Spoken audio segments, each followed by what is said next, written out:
Hello and welcome back to a brand new episode of the Pick a Side podcast. My name is Joel Moran and I'm here with River Brown, Andrew Velez, and John Carlos. And this is now episode 121. In this episode, we are going to give our NBA Western Conference preview and predictions.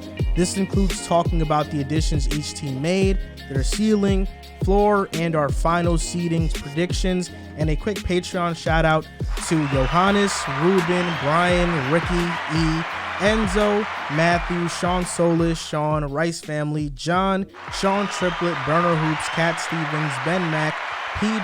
George, Shakari, Mateen, and Jay Aqua.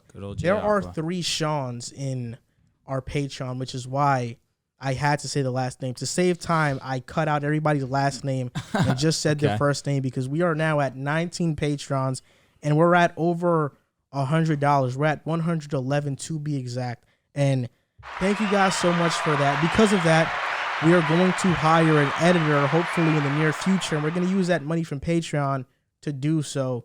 So it saves us more time and it could help us focus on note-taking and all that other good stuff.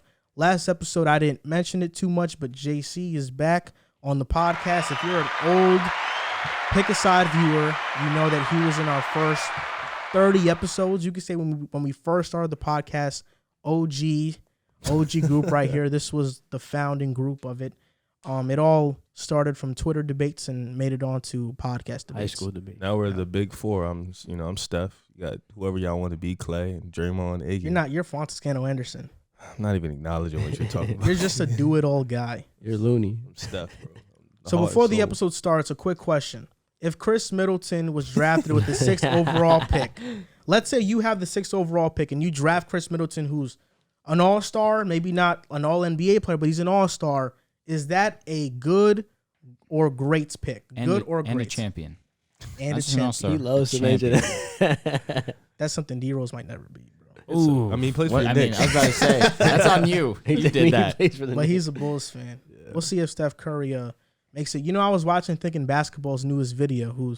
He's like this analytics guy on YouTube. 10 players. Mm-hmm. And his top 10 players, he had Steph at number 1. He had Giannis at number 2. He had Giannis number 2. Number Jokic 3 at was 3. Jokic. I love him. 4 was KD. Kawhi. 5 was Kawhi. 6 was LeBron. Oh, yeah. your guy at 6. That sucks. LeBron was at 6. 7 was Luka. No, Luka was actually 9. Yeah, 7 was Harden. So it was 8. 8 was Embiid. 9 was Luka, and 10 was Dame. Where's AD? He shouldn't be in the He's top not 10. He had a horrible right now. season. Oh, it's off of last season alone? Yes. Okay. You see who's won though? That guy. So he said 1 through 6 interchangeable. An interesting nugget about that is that I'm gonna mention it more when we talk about Golden State, but Steph Curry was on a 60-win pace when James Wiseman was not on the floor. In the 23 or 25 games that he was gone, they were on a 60-win pace, and they had the best offense in the NBA with just Wiseman going out. Tough. He was the best offense in the NBA. Tough. So we're going to preview the Western Conference. We're going to start with the first seed last season. So this is going to go 1 through 15, and this is why they're ordered in this way because it's going from last year's standings. Number 1, Utah Jazz. They finished 52-20, lost in 6 to the Clippers. They made some notable additions. Rudy Gay, who brings some versatility. He's now a plus defender and at this point in his career. Eric Pascal, who's Donovan Mitchell's right-hand man and best friend. Hassan Whiteside, who is a shot blocker. And Jared Butler, who I think was the steal of the draft, at least in the second round. It was a travesty he went in the second round. And they lost Derek Favors and Niang. Favors now no KC Niang in Philly. And Utah Jazz, where can they finish? Can they stay healthy this year? Do you think health has been their problem in the playoffs because they haven't been healthy when they've gotten to the playoffs? And Donovan Mitchell has already said he believes the Jazz would have won the championship had they been healthy this past season. So do you think they can do it this year? I think their additions help their case when they're not healthy. I think Jared Butler can slide in and be the one, or he can be the backup point guard. I think getting Hassan Whiteside, a guy who's similar to Rudy Gobert's play style, I think that helps. Rudy Gobert, versatile defender, a guy who can guard now. He can play 1 through 5. I think that's incredible for them now. They can run a small ball 5-out lineup. So I think that's good. That's what haunted them in the playoffs last year, the fact that they were devastated by teams that played 5 out because of Rudy Gobert. But at the same time, their ceiling should definitely be a number 1 seed. They maintain their starting 5. They maintain Jordan Clarkson and Joe Ingles. They bring in 3 guys, and I'm not really high on the Eric Pascal, move. I don't think he's that good. But Rudy Gay, Jared Butler, Hassan Whiteside, really good players, and they lose nothing. Derek Favors, nothing. George Niang, really nothing. So they lose nothing. They gain back 3 good players. I think that's good in itself. You bulk up that bench. It's really within the coaching. He has to adjust in the playoffs. I think that's his mainstay. But I think their ceiling is the number 1 seed. They can, without a doubt, I think they can make the finals. I think the Clippers were their biggest threat because of the fact that their 5-out lineup is so dangerous. I think LA poses that type of danger, but with Westbrook coming in, it kind of hinders that. But I think AD is going to give them that trouble. But other than that, Phoenix with Ayton out there, Gobert will be fine. I think he can match up. Denver's going to be in trouble, but Jamal Murray being out for most of the year, we still have to see PJ's next leap. I think they can beat Denver. And then the rest of the teams, Dallas, Portland. Golden State's going to be in trouble because of that 5-out lineup can be scary, but I think they can match up with them too because Draymond's inability to score. But nonetheless, this is a team that can make the Western Conference, even make the finals if everything falls into place and they stay healthy. Their floor is a 3rd seed for me. And if they don't make it to the WCF, they should really start thinking about this team and if this is the 1-2 punch. But I think they have the proper shooting. I think they have the proper scoring. It's just defensively, can they stick on those wings? But I think they'll be okay. I think overall as a team, Riv nailed it right in the head, truthfully. I look at Donovan Mitchell. Obviously, he's a premier player in this league. Rudy Gobert, probably the best defensive player in the league for given his attributes as of right now. And you look at the team as a whole, they have great shooters. Defense, they could be a little bit better outside of Rudy Gobert, obviously. And my biggest concern, like he said, is the adjustments that the coaches make during the playoffs. Now, Quinn Snyder is an excellent regular season coach, and I think about Utah and I automatically think about the Bucks because obviously Bucks had the same pressures. In the regular season, they were this amazing team, but come postseason time, Budenholzer couldn't make the right adjustments. Giannis was getting put in bad situations, and Chris Middleton wasn't stepping up to the plate, and people put it on Budenholzer. So then, obviously, this past season, Budenholzer rights his wrongs, ends up winning the championship. Gets a break here and there a few times during this playoff run, but nevertheless, he wins the championship, gets over the hump. Now I look at Quinn Snyder, similar situation. He's got the talent for sure. Was the number 1 seed in the Western Conference last season. Donovan Mitchell believes in his heart that they would have won the championship if they were healthy. I don't know about that, truthfully. They had a decent lead on the Clippers, and they could have put him away, but they didn't end up doing that. So I don't know if I believe him wholeheartedly, truthfully, but regardless of that fact, Quinn Snyder needs to do a better job of making adjustments with the personnel that he has already. I understand that you have personnel that aren't best suited to guard the wings, and it makes Rudy Gobert to the regular fan look as if he's the issue. But people that are actually taking notes and watching the game understand that Quinn Snyder needs to do a better job of putting Gobert in situations to be successful.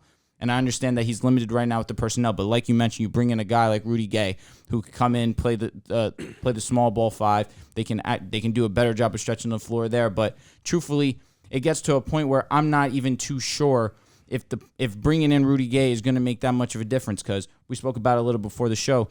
The lineup would be Mike Conley, Donovan Mitchell, probably Bojan. Defensively, though? Because that's what I'm saying. Come crunch time, you're probably going to have Bojan out there. You mentioned Royce O'Neal. But Rudy Gay and Rudy Gobert, you can't take out Rudy Gobert. So where does Rudy Gay really fit in there? So I feel like similar problems that they had last year could spark up again. And if Quinn Snyder's not ready for that and not ready to make adjustments on the fly, I think it'd be similar to what happened last season. Now, with all that being said, I still do believe their ceiling's the number 1 seed. Obviously, they have the personnel. They have one of the premier players in Donovan Mitchell, one of the premier defenders in the league in Rudy Gobert. So it's not as if they don't have the personnel to be successful. For their floor, a 3rd seed. I'm just top to bottom. This team's too talented to be anything less than that. I only look at the Lakers and the Suns right now, and in that top 3 discussion, that could be a real threat to them for that top spot in the Western Conference. But ultimately, it just comes back to Quinn Snyder, and that's my real quarrel with this team. I just want to see Utah healthy for the first time, because I think in the bubble they weren't healthy. These past playoffs, They weren't healthy. I think they were even more banged up than when they entered the bubble. Mitchell with an ankle injury coming back from that. Mike Conley with a hamstring didn't play until Game 6 of that Clippers series, even though he did play in the first round. I just want to see them healthy because I think when healthy, they could make the finals. And I think in spurts, you can take out Rudy Gobert. And I was reading a piece from Steve Kerr, and he mentioned this, and he said, when we won our championships, when we started playing small more often, we had a healthy balance. We had Bogut, we had Looney, we had I forgot who else was their center at the time. Ezeli, yeah. In Spates. Yeah, in Spates. They had a balance of big men who kept their defense afloat, but when they needed to go small with Draymond and Iggy, they could do that. I think obviously this personnel isn't like that, but with Rudy Gay playing the 5, Royce O'Neal, Mike Conley, Mitchell, and then Bogdanovich or Ingles, I think it's good enough to hold them above water. I do like the Jared Butler addition a lot, and he to me, my draft board, he was rated above Davion Mitchell. And the fact that Davion Mitchell was a lottery guy and Butler went all the way to the second round, I couldn't believe it. That's a scolder, bro. I couldn't believe it. Jared Butler was the best player on Baylor last year. It wasn't Davion Mitchell. Wow. Jared Butler was the best player on Baylor. You and I both know it. You and I both know it. He was the best player on Baylor. That's a tough one.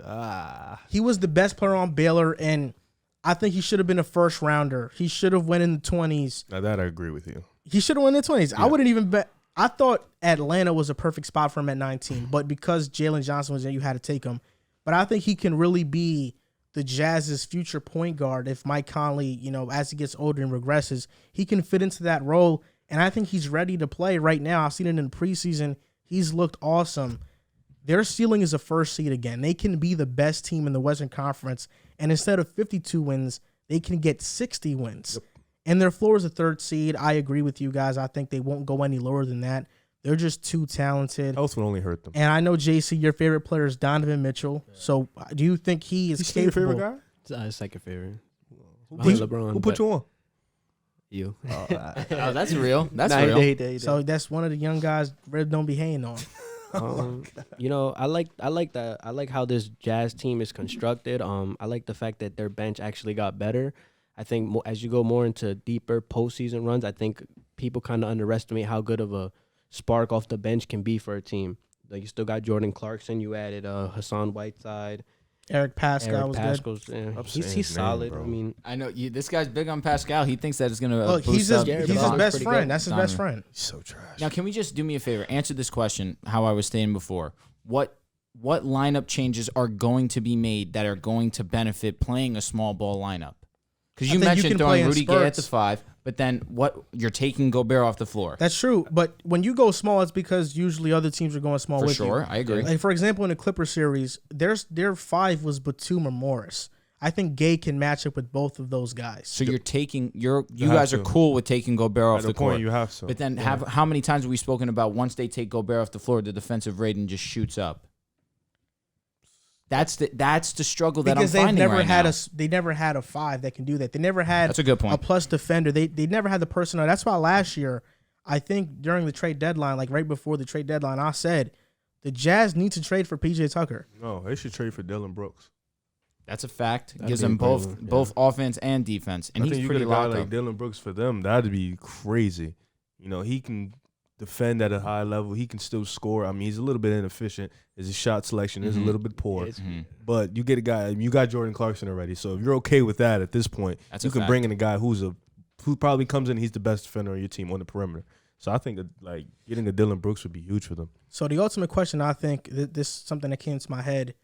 Do you think Utah is going to be one of those teams, kind of like Portland, that are constantly stuck, not getting over the hump like Dame and CJ? I think Utah is going to show us what they've been showing us for the past 30 seasons. You go back to the 90s, team that's always been able to get there, but just not win the whole thing. But I think this do you team, believe Mitchell can be the best player on the championship team? I do. I think that. Yeah. I think he I can believe too. he can. But I don't think it's this season.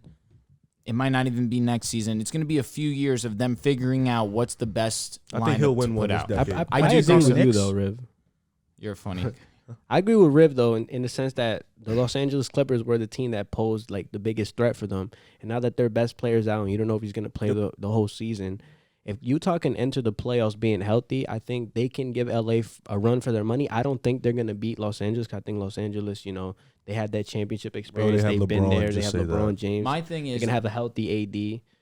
So I mean, You don't know that. I think they match up well with well, LA. if they don't have a Lakers. healthy what AD, about because the you don't know Suns? that. Because let's be honest, the Suns and Utah have similar lineup, except I like the Suns forwards defensively a lot more than I like Utah's. And I think that's why the Suns matched up with the Clippers very, very well. For sure. It's really just a matchup thing for Utah. But I think, like you said, if they can stay healthy, they have to become a very potent offensive team. Like, they have to explode on offense, and I think they can do that with the pieces they have. I mean, I think if they lock down the #1 seed, like everybody says, I mean, that's pretty much a ticket to the finals. It's hard to beat Utah. I don't know if it's pretty much because who do you think is going to be the 5th seed in the West that can beat the Jazz? Because I think the biggest threat for them right now is Phoenix and LA. State? Let's not go too. Golden State can beat them. They yeah. could. Depends where Golden State finishes, though. And we're going to talk about them. Because when is Klay Thompson supposed to come back? Christmas. By Christmas? No, that's his on first game, Christmas? yeah. Against the Nets? Is that? No, we play the Lakers. Who do the Warriors play on Bucks. Christmas? Bucks. I mean, okay, yeah, that was a great point. That's what I'm saying. It's that like changes a lot. matchup wise, Changes a defensively, lot. they don't have the greatest defense. Sure, they have probably the best defender in the NBA, but outside of that, I don't love their personnel. And especially looking at the Suns, looking at the Lakers, obviously, particularly the Suns in this scenario where they have pretty similar rosters, except one's forwards are excellent defensively, the others are just great shooters. Think about those Suns defenders, though; they can also shoot. Well, I'm glad we're talking about the Suns, all right? Right? That's a great segue. Yeah. Transitions right into them. You're talking about the Phoenix Suns. They have better forwards than the Jazz, defensively, albeit. Yeah. Because I think Bogdanovic is better than Jay Crowder. I agree. Oh, yeah. Yeah. Yeah. I think way better than Jay Crowder. Phoenix Suns, 51-21, one game behind the Jazz and getting that first seed. They lost in 6 to the Bucks in the championship, up 2-0, lost 4 straight. They said, let's run it back. They said, you know what? We're not going to get rid of CP3. I recommended on the podcast that maybe they could get Lonzo Ball and, start this thing back and have them be their point guard of the future. But they don't want to do that. And I think it's smart because the championship window is now. They have a championship roster. They brought back CP. They noticed in the finals that Giannis was killing us. We didn't have a big. They went out and they got JaVale McGee. They got a playoff point guard who helped the team that was in a drought for a while make the playoffs in Elfrid Payton. And then they also got Landry Shamet from the Nets, who I think is a great addition. Landry Shamet was with Monty Williams in Philly, so they are familiar with one another. They lost Javon Carter, Torrey Craig, and this is a team similar to last year, have a lot of depth, but now they just added more. And I think they added more in 2 key positions, the backup shooting guard role and the backup center role. Is Phoenix going to maybe make it back to the finals? Are we sleeping on them? Because people were saying they had a fluke run, a fluke playoff run. Is that the case, or are we going to see them prove themselves this year again? Big anti-Suns fan over here. It's tough. Well, first let me get on the additions. JaVale McGee, I think he provides what Ayton can provide. It's small spurts, nothing crazy. But I think when you plug out A and you plug in McGee, you'll be okay for a couple minutes. So I think that was a good guy. Landry Shamet, he has that. He can shoot. He can shoot the ball. Really shoot. Inconsistent, but he can shoot the ball. So I think that keeps him at bay. You get him to pair it up with Cameron Payne off the bench. That's good. They brought it back. They brought everybody back. Chris Paul, Cam Johnson's still going to get better. Mikal Bridges is still going to get better. Booker's there. He's going to get better. Aiden's going to get better. Aiden in that contract situation, I hope they figure that out. But they brought everybody back. They feel like they can run it back. And this is a team that you saw give Milwaukee fits. They lost 4 straight. Yeah. But they gave them fits. This is a team who gutted out, granted, Kawhi didn't play, but still gutted out a Western Conference win against those Clippers team who people were high on. There was a next man up mentality, and the Phoenix grinded and gutted out those wins. This is a team that, went up against LeBron, LA, and granted AD didn't play, but they gutted out that win, and then they just whipped Denver ass. So I ain't even going to bring them up. But this is a team that still is bringing everybody back. You know, Chris Paul is a year older, but Devin Booker is a year wiser. And the same thing with A and the same thing with Bridges. So I think that experience, that playoff run gives them that experience and only gets them better. I think this team is a Mikal Bridges jump away from being a serious championship contender. I think if he can develop a outside game, if he can develop a one-on-one game and become a real scorer off that wing, I think that's huge because he's already a 3-and-D guy who can defend at a high level and can shoot the three ball. If he can develop a one-on-one game to take some pressure off Booker, I think that's great. Cam Johnson, if he can continue to get better and take that Jay Crowder role, I think that'll be great. Ceiling, I think the ceiling is a number 1 seed in the regular season. You know, I think they can make that number 1 seed or 2. Like same ceiling, same floor for Utah, for me, for them. I think they'll be as low as the 3rd seed. You know, these are my 2 top teams in the 3 seed in the West. I think in the playoffs, I think they can make a Western Conference Finals. I think they definitely have the tools to make it. But really, it's hard to analyze this team because in the playoffs, they played so many teams without their best guy or their second best guy. Fact. So it's hard to analyze how they match up. But I think just one-on-one, I think they match up well with LA. Both LA teams. I think they match up well with Utah. And I think they match up well with Golden State. You know, I think this is a team that can definitely has shown the ability to match up with other teams. It's just, this is the prove year. I feel like last year was the kind of, okay, we made our run, but people still think it was a fluke. Now this year is a prove year. But I think they made all the necessary tools to maintain that seat up at the top of the West. I think they made the moves in the offseason. They brought everybody back, and I think they're going to continue to get better. The Suns last year were easily the most improved team. I would say they were more improved than the Knicks. So no disrespect. Obviously, they were the number 2 seed in the West. Excuse me. Low key though. But I would say in that order that we probably listed, probably the Suns, Knicks, and then the Hawks. The Nets.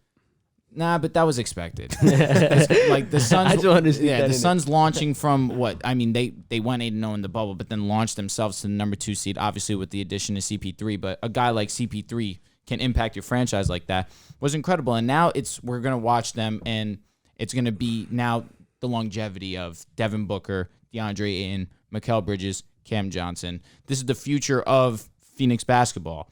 Now, I look at this roster and I see a Utah similar to Utah's team, except they play defense and they still have the ability to have efficient scorers. Sure, probably Donovan Mitchell is a slightly better scorer than Devin Booker is, but obviously Devin Booker isn't a slouch. And DeAndre Ayton isn't the defender that Rudy Gobert is, but offensively, he is significantly better offensively than what Rudy Gobert can give you. Yeah. And then you look at the forwards that they have. Mikal Bridges is tremendous defensively.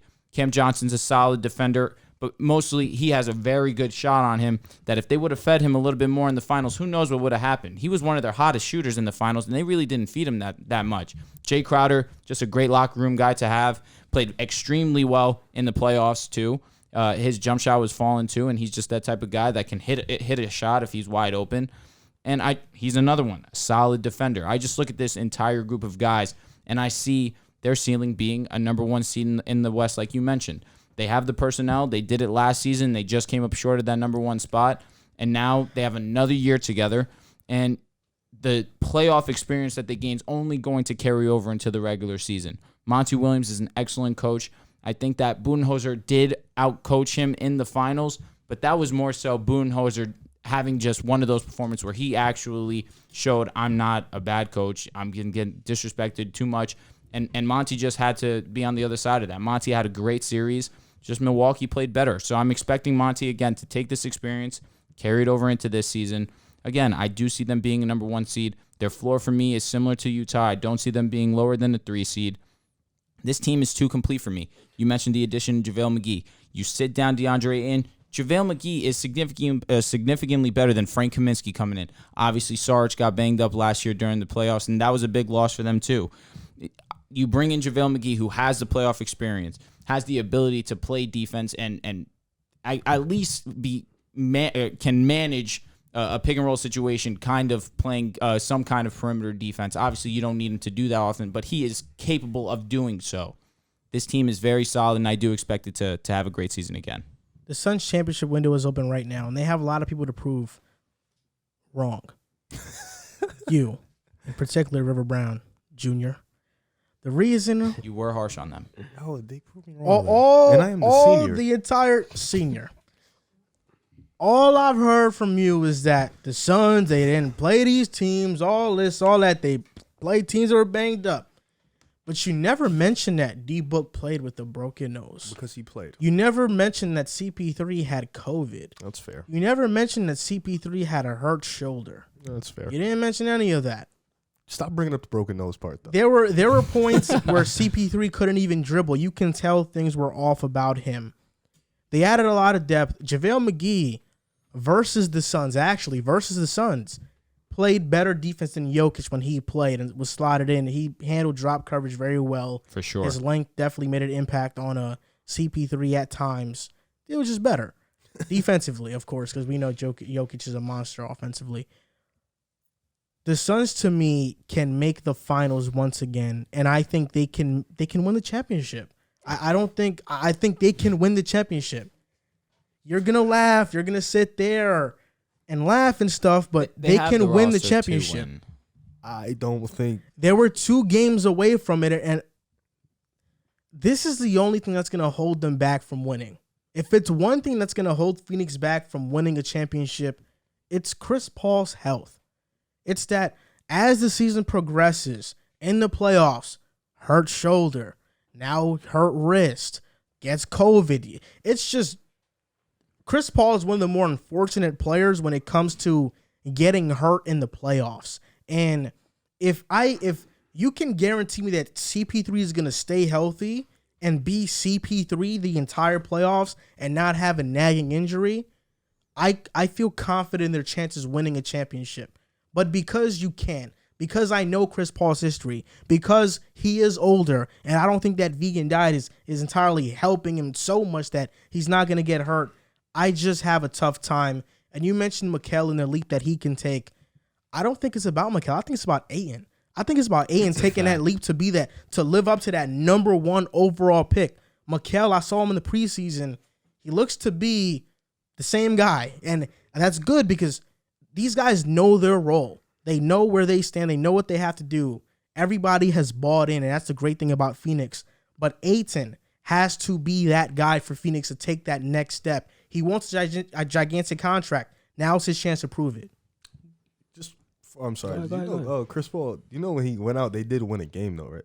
I know. I just wanted to make that. Campaign was amazing. Yeah, Campaign also disappeared after that game. No, I just wanted to let you know, just real quick, Chris Paul, they won a game without him, just in the Western Conference Final. I mean, yeah, JC. Top to bottom, I like this team. I don't think they're going to win a championship. I don't think they're going to beat the Lakers. Personally, I think the Lakers are just too, top heavy. They have LeBron. Hopefully they have a healthy AD, but just to piggyback off what. Don't forget Westbrook, bro. Westbrook too. Don't forget him. I like It's more of a Westbrook. liability. I like Westbrook. Says you. Just to piggyback off what all you guys said, I mean, this relatively the same team as last year. You got Chris Paul, you got Devin Booker, I love their wing defenders like Jay Crowder's a solid. Crowder, Cam Johnson's good. They're all good shooters. My only problem with this team is I feel like they don't have that good of a bench, in my opinion. I feel like in the playoffs, you need that bench scoring. You need that extra punch off the bench, and I just don't really think that they have that. So currently, their bench is Campaign, Shamet, Cam Johnson, McGee. You're not confident in this bench group. I like how we were previewing Utah. I like Utah's bench way better, but granted, Utah probably has a top 5 bench in the league. So I think that's very important. But I mean, top to bottom, my ceiling for this team is obviously they could be the number 1 seed. The bare minimum, their floor is the 3rd seed.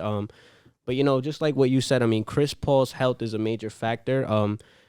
Like you said, the time is now. Chris Paul's how old? He's going to be turning 37. How many years did they sign him to a contract? Like a 2? 4. I thought it was 3 or 4. I thought it was 3, 4. It's about there. So. Well, until he probably retires. Well, I think last year was their best chance. I don't think this year's their best chance. I think everybody coming back healthy. I don't think it's going to be that easy for them getting to the to get to the finals. I mean, granted, Chris Paul had a shoulder and Devin Booker broke his nose, but there was players that were out for series. Like Kawhi Leonard was out, Jamal Murray, even though he was out in the middle of the season, he wasn't present for Denver. LeBron, Anthony Davis. I just think that they had I don't want to say lucky, but they were very fortunate on their route to the finals. But I mean, other than that, I mean, the only team I feel that's standing in their way, well, 2 teams. Well, number 1, I don't think they're going to beat LA. That's just my opinion. And number 2, I think a series between Utah and Phoenix, I think that could go either way. That'd be I would crazy. slightly. That would be good. I think it would go ass 7. I would series. slightly favor maybe Utah just because they have a better bench. But I mean, other than that, I mean, I like the additions to the team. They have a good coach. I just think in the long run, their bench is gonna hurt them. Like I don't think Landry Shamet, JaVale McGee, and all these guys move the needle that much. But I mean, I don't know. I only laughed. Pardon me. I only laughed because you said win the finals, and I was just thinking like the Nets would beat them in like the easiest 5 I've ever seen in my life. And I think the But you're talking about with the big I'm three healthy, or Milwaukee. just with Kevin Durant and James Harden?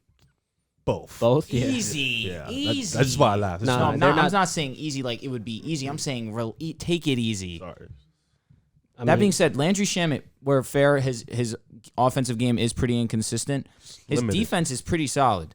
it's okay. It's nothing Depends. crazy. I mean, I mean, I watched him all year. I mean, like he had a stretch. I want to say it was like 15 games, and his defensive rating was like 105. Tough. No, I mean, that's excellent. I mean, No, which is firm. I'm just saying he has had moments where he is pretty solid defender. But I do understand what you're saying, especially with Utah. They have scores, but the one thing that will benefit Phoenix is that Phoenix is extremely good defensively. You're not getting left off the hook. You're not. And you want to laugh all you want, but Suns fans, if you're watching, I like their You're chances listening. more than Utah, bro. you also did I never say said Utah would win the final. I said they could make it. you also did say you don't trust D Book in the playoffs. I was wrong. It takes a man to admit. I admitted it already. You He's did. crazy. Like, Nah, but we need to I hear just, it I again. just want you to say it again, just I so was they wrong. just so they understand. I was wrong. You've been wrong about Phoenix. Even though Pat Bev put him in the gulag, I was wrong. in the gulag. Okay, No, he didn't. No. he did. with a broken nose. Yeah. Oh, Enough my. of He's that. Kobe, right? The man That's what he couldn't keeps saying. sniff. He's Kobe, right? That was the worst thing they ever did. He's to him. Kobe, right? Worst thing they ever did to him. That's the take. He's Kobe. He went the not commercial. Kobe, bro. Well, did the little hold on, salute. hold on. He's For not Kobe. one, that's the media pushing that narrative And on Phoenix you. fans. No. I would say that's the media pushing Nah, that and narrative Phoenix on fans. you. They put a And- whole commercial. D Book over there, like get out of here, bro. I mean, that's his favorite player though. That's a lot of He people's just he's favorite just players. paying homage though. I'd rather Kyrie. And it wasn't, and I don't know if it was necessarily him. I think Stephen A. Smith had the biggest say a on fact. him. That's a fact, He just too. called him Kobe out of nowhere. Like I was like, whoa, you got to chill. That's Kobe the played media both sides pushing of that the ball. narrative on you, and now you falling into it and not liking Devin Booker because of it. Whoa! I never said it like that. I mean, Devin Booker's one of the best Now young just scorers said in you the just league. love Donovan Mitchell, and then when it comes to people that compare, see, I mean, I don't think it's far off between D Book and Donovan. It's though, if I'm not. being I honest. think But Mitch is the best two guard in the NBA. he might- D Mitch. Are we counting Harden? No, he's a one. We've established that already. Are we So then counting Kyrie? Kyrie? He's not better than Kyrie, bro. He's not. All right, I got it. Yeah. He's not better than Harden either. I don't hate on both. I though. think you don't think Mitchell's better than Kyrie? No, I think it's close. I think it's It- close, no, but for I'm sure. not ready. I'm not ready to say he's. I don't better hate than on Book. I just feel like, you know what I'm saying? I like their team. It's just, if they see the Nets 5, hilarious. And then if they see the Bucks, I think the Bucks will win again. Nets with Kyrie for sure. I think they win with just Harden and Bro, without PJ Tucker, the Bucks are not winning. What? They're not winning without PJ Tucker, bro. Why not? Against the Phoenix Suns? Because PJ Tucker's like that. Drew was the main defender for that series. Not PJ. It was Drew. PJ Drew was had taking that- turns on Chris Paul. Yeah, and and Devin Tucker Booker. had Whoever, having his whoever way. had the hot Having hand, his he was way. just Are you gonna locking say up. KD? Tucker had the best plus minus, bro. I get Okay. that. But I'm saying defensively, like Drew And the was. best defensive rating too. Yeah, we know, Yeah. but he wasn't guarding the best players. I mean, it was no, Drew, so his defensive rating he isn't going kind to of look as does good. have a point though, because like when it comes to a series with like the Nets and everything, Giannis and all No, these guys PJ are gonna have the luxury of PJ 's somebody I'm chasing saying, Kevin but Durant in around term- for in 48 terms of- minutes. In terms of defensive rating, PJ's is going to look as great because Drew was taking turns having his way with Chris Well, he's Paul looked and that Devin great with Booker. Drew was Houston a and beast on Toronto, defense. and when he used to play for Phoenix, he looked that great there too.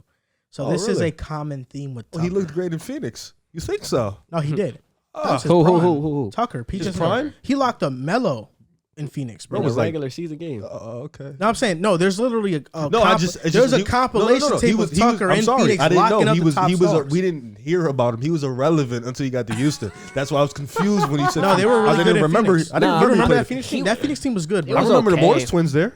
And Yeah. Brandon Knight. That was the Gordon year Dragic. they were PJ the- was there. Eric Bledsoe That's too. really hard for That me to wasn't believe that. that. Nah, he time, was bro. there. No, it was with Goran Dragic, bro. Oh, he played. Yes. It's really hard for me to remember if he played. It I'm was sorry. they were the 9th seed. They were one game away Oh, from when making they the went playoffs. 42 and 40, something like that, with I Bledsoe and think they Dragic. won 49 games actually. Oh, really? Yeah. PJ played for that team. Yo, Yes. it's really hard to remember his impact. I'm No, sorry. he was I'm great. He legit was sorry. very impactful. I'm sorry. I really didn't know. I'm I sorry. mean, I didn't Well, I start don't knowing about expect- PJ until Till this Houston. guy. I'm sorry. I don't This guy expect you put me to on understand. PJ. I don't sorry. expect you to know Phoenix Suns history. All right, but I know Suns history. You're a Suns fan?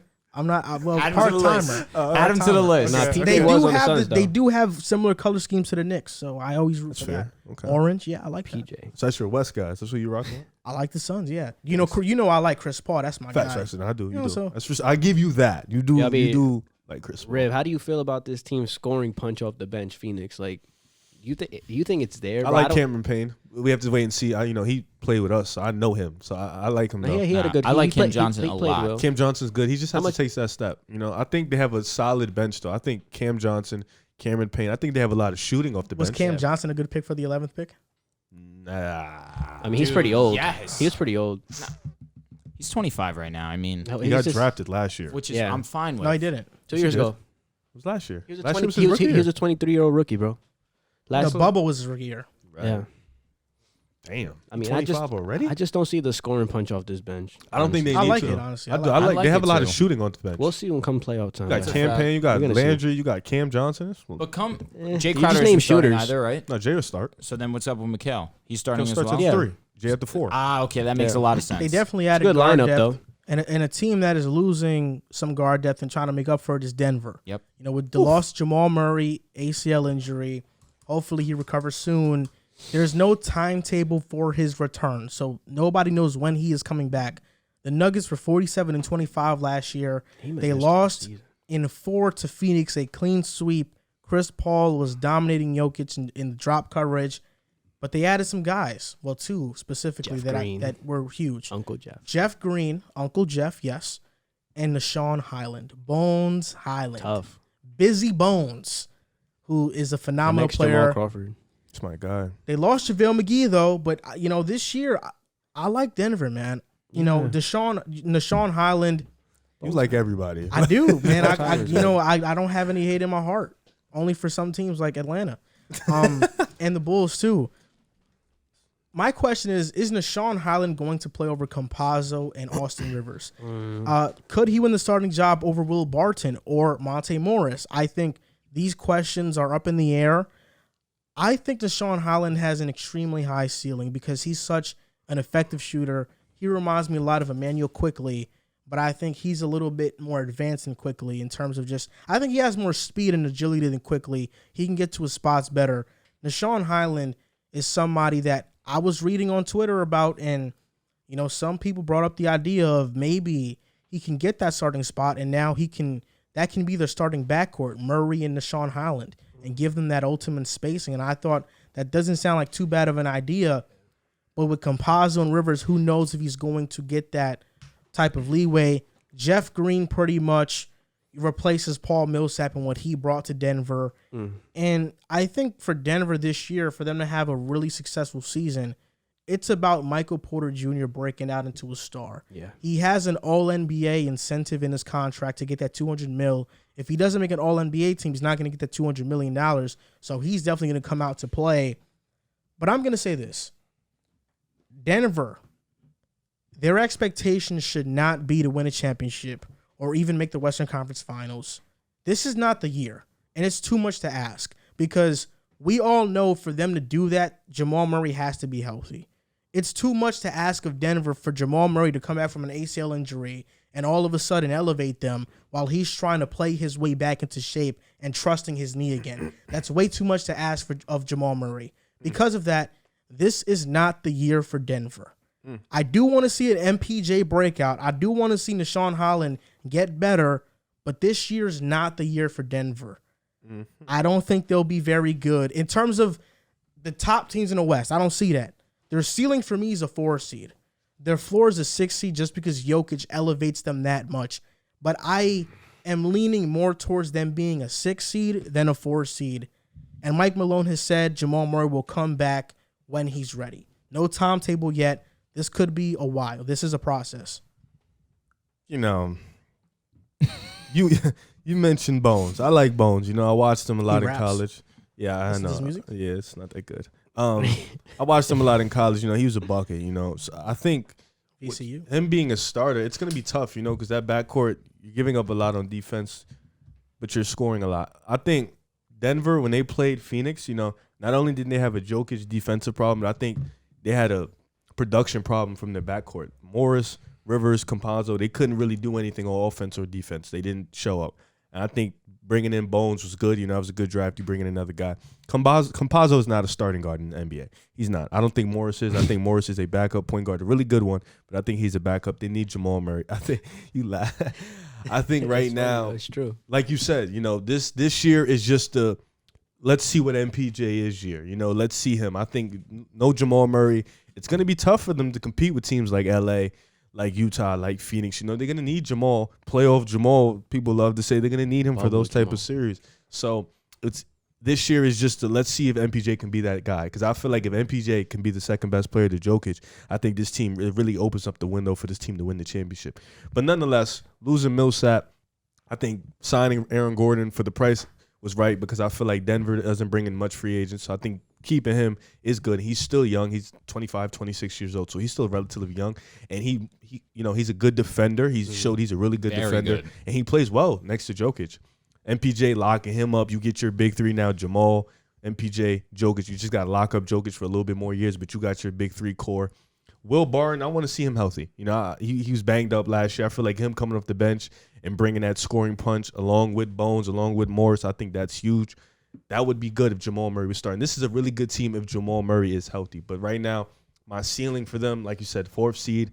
Floor is a 7th seed. I can see them maybe. The West is so stacked. I can see them maybe a couple games out and get into the 7th seed. But the Jokic is good enough where they're going to be in the playoffs, no doubt about it. I'm not worried about them at all. They're going to make the playoffs. But in terms of championship contenders for me, this is a tier 2 team for me, like playoffs, just a regular playoff team. I don't see them making much noise because of the fact that Jamal Murray's not playing. So without Murray there, you think Nashawn can start? I think he. I was gonna say eventually, maybe. I think eventually. he has to get more muscle. I think he's really skinny. I think he's really more suited for that punch off the bench. You know, that scoring punch off the bench. But I can see him starting because his scoring. He provides more scoring than Campazzo. And Morris. Yeah, and they both have been starters throughout the year last year. So if they want to go offense more, I think Highland can eventually get that starting spot. But Campazzo's a better defender. So I understand if he does start. He's a better playmaker, too. So I understand if he starts. You know, we've seen him start games against the Warriors or against Portland. He tends to take Dame and Curry. It doesn't look good, but he tends to take those guys. So I think towards the end of the season it can happen. But I think he's more suited to be that backup guard, to just come in, get straight buckets, you know, like Jordan Clarkson, and just go put on the scoring show. This team is interesting to me because last year, obviously, Jamal Murray goes out. We automatically think Nugget season is relatively over. Suddenly, they have this reemergence. They do go out and get. Did they get Aaron Gordon before Jamal Murray went down? Yes. So it's interesting because obviously you bring in Aaron Gordon. You have this quote unquote big three of Jamal Murray, Aaron Gordon, and Jokic. Excuse me. It's a solid group. Obviously, Jamal goes down. Our expectation for the Nuggets obviously drop. Suddenly, they start playing better, almost better than they were when they had Jamal Murray. And we see them go into the playoffs. Obviously, not many people thought that they would contend with the Blazers. Blazers, obviously, just were the more complete team. And they still overachieved there, and they won a series there, too. So a lot of my questions really are, what's the team look like once Jamal Murray comes back? And then, obviously, how you guys already stated already, MPJ. Like, obviously, this team, as good as Jokic is, he needs the second guy. And if MPJ is going to take that real superstar leap, then maybe they could really reach the ceiling of if MPJ is really like that and given Aaron Gordon solid defense, is it out of the realm of possibility they're around the 2 or 3 seed, given the fact that they were the 3 seed last year? I really don't think it's the craziest thing to say, given the fact that Jokic is a premier player in this league. At the bare minimum, he's a top 7 player in the NBA. MPJ has the potential to be a superstar in this league. Aaron Gordon defensively is solid. My big question about Aaron Gordon is if he can play offense consistently. He can have nights where he scores 20 in a game, but then the next night he'll have like 10, 8 points. We need to see it on a consistent basis. If they can have consistent offense, because from what I'm looking at right now, the only real consistent offense I see really is obviously Jokic, probably Michael Porter Jr. Outside of that, I don't see any real consistent offense that you can get in night out. So it's not impossible to think that a Highland can come in and maybe get some minutes just to see what they have at the point guard position while Jamal Murray is out. I think that, in my opinion, I think their ceiling could be a 2 seed depending on Michael Porter's ascension this season. Their floor for me is probably around 5 or 6 seed. I don't think they go below that. I don't think that they're a playing team. I think that the team as constructed right now is good enough to have a solid spot in the playoffs. But it really does come down to who's going to be that second option for them while Jamal's out. On paper, I like the way this Jazz team is constructed. I know they're missing their second best. Nuggets, pardon me. I like how this team is constructed. Obviously, they're missing their second best player in Jamal Murray, but I like to pick Bones Highland. I kind of see him as like a Jamal Crawford type of player, just to pack a punch off the bench. But I mean, like I said, I'm piggybacking off what you guys all said. I mean, without Jamal Murray, this is not like a championship level team. But what I will say is this is obviously a huge year to see what Michael Porter Jr. does, because it may not be out of the realm that Jamal Murray could come back and he might have to be the third option behind Michael Porter Jr. depending on how well he plays. Now, if that's the case, I agree. I'm all in with you guys. I think this team can win a championship. Obviously, everybody here knows I'm a Nets fan. The addition of Jeff Green, I think, is really huge. I think right now, I mean, Jeff Green came off the season averaging 12 points off the bench, shooting 40% from the three on like 5-6 attempts a game. So like he kind of rejuvenated his career, because before signing with the Nets, there was teams that weren't even going to claim him off the free agency. So I think that's a huge signing. I expect another MVP level season from Nikola Jokic. I think this team's ceiling is probably the 4th seed though, and I think their floor is probably the 6th seed. I don't think that they're going to fall to be a playing team. I think this team is good enough to hold down a playoff spot. I think Jokic is going to be Jokic this season, and I'm really excited to see the ascension of MPJ, because all I've been seeing is the offseason workouts and a lot of people saying that he has this superstar potential, and he showed it in the playoffs. I mean, didn't he have like a 20-point quarter in the playoffs? Like the kid is like, he can ball. He has to stay healthy though. That's been a major concern with him. But like I said, I think, He's older than you. How old is he? He's like 24. Oh, he missed his first year, but Don't call him I have a question for y'all. Now that JaVale's gone, grown man, does this open the window for Bol to actually get consistent minutes? I'm out on Bol. You're out on him? Yeah, I'm out on Bol. For real? he's still Yeah, he is ugly, but it has nothing to do with Oh his my basketball gosh. skills. How's he been playing in the preseason? They really haven't given him any burn, really. I'm not all out. So they might be all. I'm not out. They might be out You're on not him then. out. I'm not out. But I'm not Especially, in. exactly. It's I'm a not out, but weird I'm not in the in. middle. It's like when they give him He the doesn't opportunity. play. They don't that's play the him. issue. Something's wrong. Why? He's just not good. I don't know if he's not good, because he can shoot the ball kind of decently. I Shoots thought like he was going to be. 37, 30%. I honestly thought he was going to be much better than what he's shown. To be honest, thought he was a They steal. don't give him. I wanted the Nets to take him around that time in the draft. I don't know. I need an honest answer. I really don't think it opens up much, to be honest. I don't. So then, what's the second option after? I think JaMychal Jokic? Green's that starting center for them. I think he is. Yuck. Yeah, JaMychal literally. Green's not bad, bro. I've seen him in the Clippers. But like, He's why not that why good. not take the chance on Bol? JaMychal Green's better than him. I think you should take the chance now with Jamal Murray being out. 100% though. agree. 100%. I want agree. to answer something that you brought up. You talked about how MPJ could possibly be the second option. I Well, it agree. depends how it goes this I season. agree, though. absolutely. You Bro, that want was to a know good why statement. I don't agree with that? That's really good. Well, I wouldn't know if you thought it was great because I was watching you stare into the abyss. Yo, you really were lost. my fault. I do that sometimes. The way Denver plays and they run their offense, it goes through Jamal and Jokic. Unless Michael Porter Jr. improves his playmaking ability and can read, what's going on, what's happened situationally in the pick and roll, I don't think he'll be the second option. I think that's more dangerous stuff. MPJ can do That's it. than such Jamal. a fact. If he can, Yeah. but he's averages 1 assist. Oh, yeah, no, listen. He's not young, even though. close to that right now. Obviously, He's young. He's already a better scorer than Jamal Murray. Well, in spurts. Question: If Jamal Murray can light it up too, though. Jamal Murray, don't sleep on Jamal Murray. Bro. if I mean, come on. MPJ starts to shape his game like Jason Tatum, you're telling me that he can't be the number 2 I don't option? think he's Jason Tatum, bro. I don't think he's Jason Michael Tatum, Porter Jr. which is more than fine with me. Obviously, my point being, if he has that type of scoring ability, and obviously he can get his shot off in multiple ways, he can score in multiple ways. You're not thinking that it's possible that if he starts to average 25 points per game, because he clearly, people do think that his ceiling is That 25. honestly really could I don't happen. even think The only way MPJ becomes a second option is if he is more effective with the ball than when Jokic or Murray has it. That's really what I think. But Jokic obviously is going to be the most It depends. impactful. It depends. Defensively, he has to be I better. think even too. MPJ just running pick and rolls and getting a switch, that would just. I mean, Jokic could run that yeah, to just death. run that and just get it. So I don't think he needs to be a dangerous playmaker. I think MPJ is more suited to be a player that A third plays option. off the ball. So you think Yeah. he's more He plays suited off for the ball. third I don't option? think. I don't think that's him. And they don't need him to play off ball this season. They need the ball in his hands this year. I mean, when I he was playing think the to- best basketball of his career, he had the ball in his I hands. think in to an ISO unlock situation. MPJ, he has to play more on ball. 100% agree.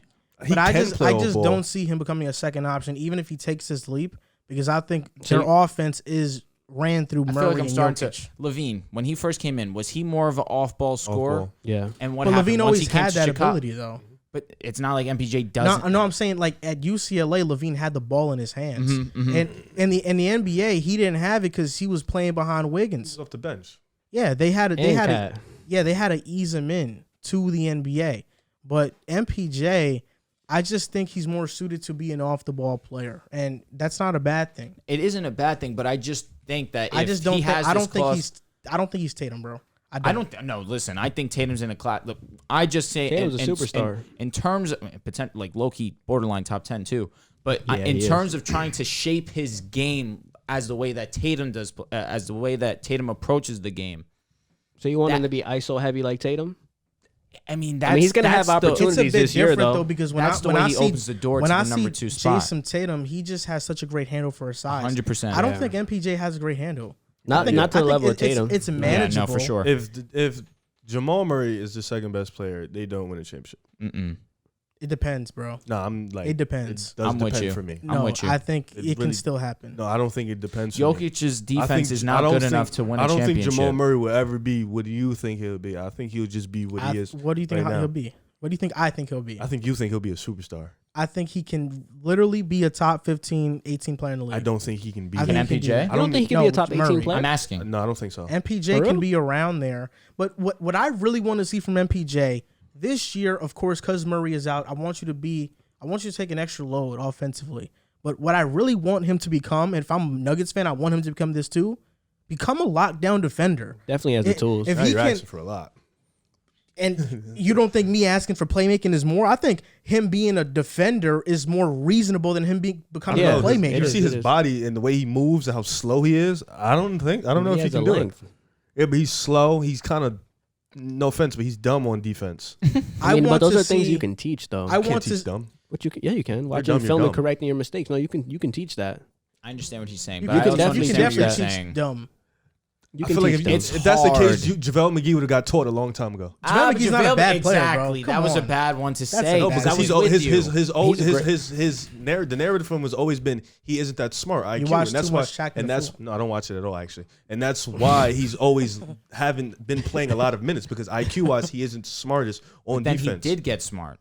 Not It's really. Shaq. Wait, well, wasn't there? Wait, It's was there a Shaq. point in Bro, time? Like, he's an NBA was there a champion. point in He time played- he had Joe an Ingles was a integral good role. defender, Joe Ingles is a good defender. He's- and he doesn't have okay, any man. of those abilities. Like he's Well, really slow on his feet. just to wrap this I'm up. saying. Just to wrap this up. Mm-hmm. MPJ, if I'm a Nuggets fan or even if I'm at the head of the organization, I'm looking at the team. I want MPJ to take that leap as a defender more so than as an offensive player. I can live with MPJ averaging 19 to 20 this upcoming season, and they can still be a top 7 seed or top 6 seed in the West. He really needs to take that leap on defense. That's what I really think needs to happen. I think they need the offense. They don't, other than Jokic. Bro, last year they won a lot of games without But they MPJ being and then they got a smoked out. superstar. Yeah, they did get smoked. They need the offense. And But now we're just talking about them surviving the regular season. well, I think we all can agree, Yeah, even they're without, they're getting going to in. survive the They're regular getting season. in. They're getting in, yeah. Yeah, but I just think for them to survive the regular season or even be a top 6 seed, I don't think MPJ has to go off for 26, 27. Fair enough. I think he can be around 22, I agree. 24. I mean, last year with Murray out, he averaged 24. Yeah. But that's with the awful defense. If he can go to 21 and play great defense, I think they can live with that. I understand. Because Jokic now takes on a bigger role, and he can do that. He can do that. I think we all agree they in the playoffs. We don't expect nothing of them personally. I don't. Championship wise, no. I think they can probably beat Portland again. They could probably go to They could probably beat Dallas. They could go to the second The top round. heavy teams. I don't think they could beat them. They could go to the second round, but that's probably the highest. It's I Shaq can and see 'em go. Fool. It's Shaq and Fool. Murray's like a fringe top 35. He's averaging 23 this year. You do Murray why- is nice, dude. Give him some respect. I don't know why you. Wait, just what'd you say? lied. Murray's like a fringe top 30, 35 player in the league. You taking Middleton or Jamal? Middleton. Who's my number one? Oh, What do you mean by that? Like, who's my I number don't think one? it matters. You're not going anywhere with them being your number one, bro. Yeah, so I was asked who's my number one. Yeah, Those are number 2, number 3 guys. I'm gonna Okay. use your saying. Middleton just came off a championship, so I'm gonna choose Middleton. I would take Middleton. I mean, we named 25 guys Why'd you just on lie? Bradley though? Beal, and those all 25 guys of those were better than Jamal Murray. Why'd you just lie though? Would I lie? You said you don't watch Shaq and the Fool. No, I legit all my life, all my son's life, I don't watch. You've Shaq never and the Fool. watched it. No, I don't. I don't watch that. I've never watched it. And I don't watch put Shaq it and on the Fool. Junior, bro. We gotta believe Yeah, it. all my son's life, I don't watch it. It's stupid. It's mad disrespectful. I don't watch that shit. It's kind of like the equivalent of like Most. Come on, man. You really don't watch those, What's most? bruh? I kind of look at you differently now. that Nah, you I don't watch Shaq and the agree. And Most is just as rude. So Randy Moss, obviously, all right, real quick. If they throw you a ball right, and I you're know the that. defender, Yeah, but so what's that's the it. show? It's just a segment called Most. Oh no. Fool. You don't It's watch his Come segment, On, right? Man. Huh? I don't know what It's that it's players messing up and they're like, come on, man. It's just sports bloopers, So y'all bro. watch? So the so kick- y'all watch? Y'all like watching Yeah, sports? so the players kicker- mess up. Low key. Oh, yeah. So I mean, when I come the across Bengals- it. I don't look for Bro, it. the Bengals kicker kicks the field goal. This is for the You win. just have to watch Inside the NBA to watch it. Honestly, I don't really Bro, watch inside the kicker like that. misses. The kicker thinks that he makes it to win the game. He's cheering and all this stuff. Meanwhile, he just missed the field goal. Oh. Yeah, they put him on. Come on, man. It's like when Swaggy P took that shot and he thought it went in. That's a fact. Yeah. it's like when Riv said Josh Giddey wasn't good. You didn't get that. You wasn't gonna get that. I'm laughing because he's laughing. Yeah, I think you tried to reach for that. We need a cricket board. Yeah, that was a cricket. You wasn't. cricket. You reached. They laughed at my joke. The studio audience, man. Yeah, They never lead them wrong. it's tough, man. All right, let's go. Next team, the Clippers, the team that Riv Paul George. dies by. Whoa, He whoa, loves- whoa. I died by the Warriors. He loves some PG-13. That's his guy. That's his man. That's my dog for Paul real. George. 47-25 last year. They lost to the Suns in 6 games in the Western Conference Finals. The first time they've ever been to the WCF. They added Eric Bledsoe, Winslow, Jason Preston, Keon Johnson, and Brandon Boston. Not sure if those young guys are going to get any burn or minutes, but Bledsoe right now, Tyronn Lue said he could be in the starting lineup. He's going to start next to Reggie Jackson. And they lost Pat Bev, Rondo, and Daniel Oturo. Reggie Jackson, Eric Bledsoe, Paul George, Marcus Morris, Zubac.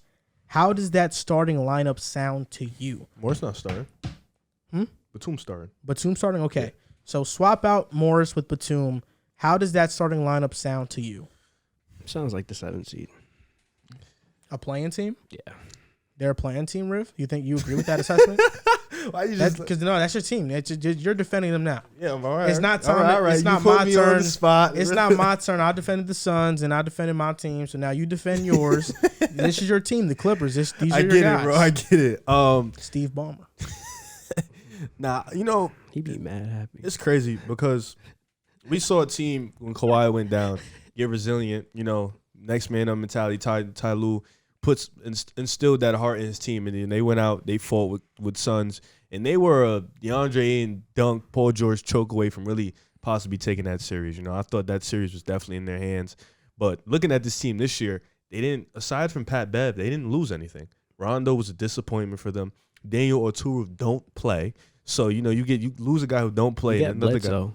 guy. Yeah, getting Bledsoe, and that's the tricky thing for me. You know, I still don't know what Bledsoe can be. I thought they would bring him off the bench, you know, and they would start Reggie Jackson at the 1 and have Paul George play the 2 again. But, you know, having a starting lineup with Reggie Jackson, Bledsoe, Paul George, Batum, probably Ibaka's probably going to start if he's healthy when he gets healthy. You know, that's still 4 guys who can shoot the ball, you know, from mid-range, from the 3-point line. I don't see 7th seed. You know, I see this team can definitely beat Portland. I think this team can be ahead of Dallas. This team can compete with Denver. Yeah, I think this is a team that can definitely do that. You know, this team still has a collective core group that's played with each other, that's fought with each other. So I think the continuity is there. And plus, they still, for the most part, have guys who, like in Luke Kennard and Marcus Morris, who could come off the bench. They can shoot the 3 ball. Luke Kennard stinks. You say that he played better in the playoffs. Hold on. Played really well in the playoffs. Hold on. You say that, but then you sit there and glorify guys like THT, Kendrick Nunn. And All right. You're a weird guy for that. You need to let me finish, but you're a weird guy for that. disrespecting You're a weird guy THT. for that. No, but you're let me a weird finish. guy That's for weird, though. Wait. Let me ask you something. Give me $64 million. So you think? suck. So what do you think they're gonna be? I think they could be if a ceiling for this as high as a 5, and the floor I think is a 17. I think it's a team. You don't have them over the Jazz, the Jazz, Lakers. Phoenix, Lakers, Suns. I mean, Or the Warriors. Warriors. Suns, Warriors, Phoenix, Jazz. Those are the 4 Nuggets, teams. Nuggets. I think they can be higher than Denver. Think they'd be higher than Denver? All right. I'll The tell you what. Western it Conference is going to be So tough, man. I think this is a 7-seed team, It's bro. it's interesting because obviously you don't have Kawhi the whole season, but we saw them in the playoffs without Kawhi. I'm making my standings right now. Right now, Yeah, I'm standings looking at what's already made. happening. Look where I got 'em. My stand is already made. and we saw them Man. obviously have success in the I playoffs think without Portland's a Kawhi. playing team, So bro. now, what are we expecting? Obviously, Paul George to have this MVP caliber type season because that's what it's going to take to propel the Clippers to be this top seed that River believes that they will be. He thinks which they is could be the not fifth, right? He's saying that's the ceiling. Which, if he plays at an MVP level, it's not the So worst. wait, we're take. talking about the 28 points per game and top 3 I in don't think defensive he player of needs the to year. play like that. Paul what he George? did in the playoffs. I think if he puts up a cool 25, 8, and 8, Which is- and I give the agree. rest of the I team who's agree. good enough to steps up, I don't think he needs to do that. Riv, I'm with you there because especially from what we've seen from Reggie Jackson, if that could just translate even a little bit into the regular season, this team really could compete. But that being said, I think that sometime during this season, they're going to feel the loss of Kawhi Leonard. Obviously, it's Kawhi Leonard. He's their best offensive player. He's their best defensive player. And regardless of whether he load manages or not, he plays more than enough games that he is more than an essential piece to the Clippers, and they're going to feel it eventually sometime during the season. No, I disagree. Because when Why? Kawhi's in the lineup, the way they play, you can tell they predicate more to what Kawhi wants. But I when agree. Kawhi's out the lineup, you can see a team effort. And I think in a regular season, teams went like you look at. No, I'm not saying they're the same team, but you look at the Knicks. They made the playoffs. Team effort. It was a team effort. You know, I think team efforts get you throughout the regular season. You look at Toronto a couple years back during the bubble. It was a team effort, a collective group of guys I coming agree with together you. and winning. And I think this team has built that team effort and built that continuity where they can go in 9, 10 guys and they'll be fine. They trust each other and they believe in themselves enough to be that type of seed. I think people love Portland. Portland's the same team it's going to be. I think they can beat Portland. You know, Dallas, with Luka. Luka's great. You never know. But I think they can be better than those two teams. I think Kawhi is really going to be missed in the playoffs. I think in the regular season, even when Kawhi went out last year, you saw a stretch where Paul George, Marcus Morris, both up there playing. It was 1A, 1B. Both of those guys taking turns, having fun. So I think Kawhi Leonard, he's going to be missed. No doubt about it. This is a guy who propels them to championship. But I think in the regular season, this team has built a solid foundation where I think they'll be okay to at least be a playoff team. I'm just surprised you didn't even mention Tyronn Lue. I mentioned Tyronn Lue. Oh, listen, I just heard everything else you said, but the one thing that's all good, man. I think the Clippers have a lot of depth, and you talked about Tyronn Lue. I think Terrence Mann is going to take a leap, a most improved player leap. That's probably. what I thought he would start. I don't think Terrence Mann is probably going to win the award, but I think it could come close. Reggie Jackson, I worry about his health and how healthy he can stay. In Detroit, they were very competitive when he played, but when he didn't play because he was hurt, obviously they dropped off. Reggie Jackson played 82 games in 2018. 2019, he played 31. This past season, he played most of the season. They need that from Reggie. And I agree with you that I don't think Kawhi is that big of a loss because let's just look at the history of Kawhi. That's so hard to say out loud. Yeah, no, it is. Yeah, Just look at the history, though. Toronto, when they lost Kawhi, they were the second seed in the Eastern Conference the year after. They just didn't go to the finals. But yeah, that's You look at the Spurs, they lost Kawhi. They made the playoffs without Kawhi. Historically, when we've seen these teams lose Kawhi, they can still manage. He's a ceiling raiser. Because teams are not, they don't live and die by Kawhi. Not like the Rockets with Harden or teams that surround their rosters around LeBron and Cleveland.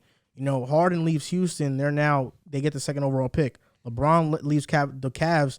Nobody knows about them. I don't think the teams Kawhi has been on have been predicated on Kawhi. They don't live and die by Kawhi. They can manage without him. but he does take them over the top. But they don't totally crash without him. So I think the Clippers will be competitive. I just look at this collection of players on this team. It's a bunch of solid players. It's just outside of Paul George. I will even be generous and throw in Reggie Jackson in there. What other player on this team really says, all right, this team could actually be a second-round team in the playoffs? What you mean? Look at these guys, and outside of Paul George, and like I said, I will give you Reggie Jackson because he played relatively well in the playoffs. I'm expecting him to have a firm season. What of these list of guys right here, who, as a whole, who's going to get them to how the about this is a better question. Out of those guys you're reading, which one do you think is not that big of, doesn't make a big impact? Batum's defense is obviously there, but I need more. Like the scoring here is so limited. He didn't have to last year.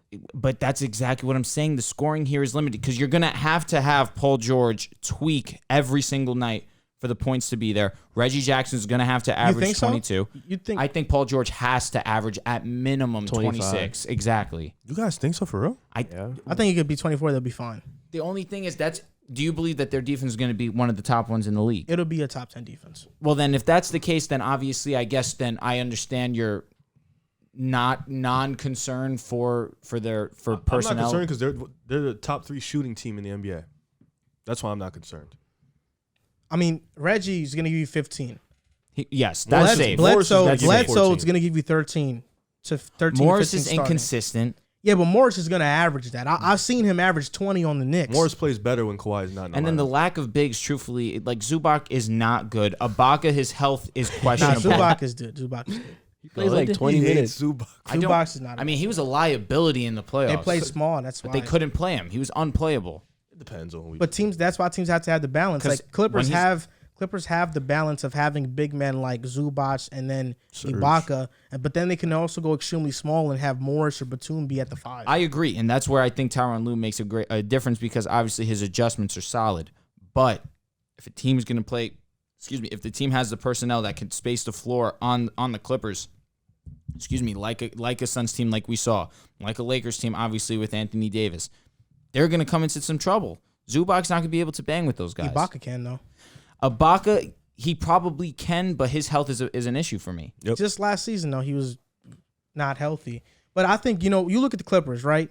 Reggie, Bledsoe can give you 13 to 15 a game. Yeah. PG's giving you 20 plus. I agree. Morris is giving you 13 plus at minimum. Yeah. Zubac is at least going to give you 7 to 10.